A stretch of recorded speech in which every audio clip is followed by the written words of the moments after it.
కోనసీమలో కనుమ నాడు జరిగే ప్రబల తీర్థం ఎంతో విశేషంగా ఉంటుంది.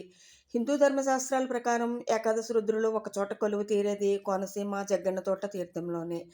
లోక కళ్యాణార్థం ఈ 11 గ్రామాల శివుళ్ళు జగ్గన్నతోటలో సమావేశమై లోక విషయాలను చర్చిస్తారని ప్రతీతి. సుమారు 400 సంవత్సరాల నుంచి ఈ సాంప్రదాయం ఉందని, 17వ శతాబ్దంలో తీవ్రమైన పరిస్థితుల్లో ఈ 11 గ్రామాల రుద్రులు సమావేశమై లోకరక్షణ గావించారని ప్రతీతి. అప్పటినుంచి క్రమం తప్పకుండా కనుమ పండుగ నాడు జగ్గన్న తోటలో ఈ 11 రుద్రులు సమావేశమవుతారని పెద్దలు చెప్పినటువంటి మాట.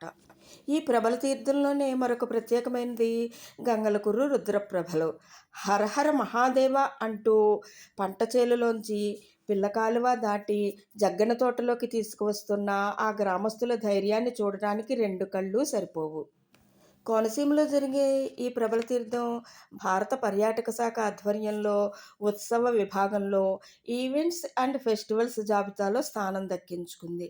సాంప్రదాయాల పండుగల జాబితాలో రుద్రప్రభలకి చోటు కల్పించడంలో కోనసీమకు కేంద్రం ఇచ్చిన అరుదైన గౌరవం. శ్రీ రాజా వత్సవాయి జగన్నాథ మహారాజా వారికి చెందిన ఈ తోట జగ్గన్న తోట అనే పేరుతోటి స్థిరపడింది. తీర్థం పూర్తి అయ్యి తిరిగి తమ తమ ఊరిలోకి కోలాహలంగా వస్తూ ఉన్న ప్రభలలో కొలువై ఉన్న దేవీ దేవతలకు ఆ ఊరి ప్రజలు బియ్యం, దక్షిణ, పళ్లను సమర్పించడం ఆనవాయితీ.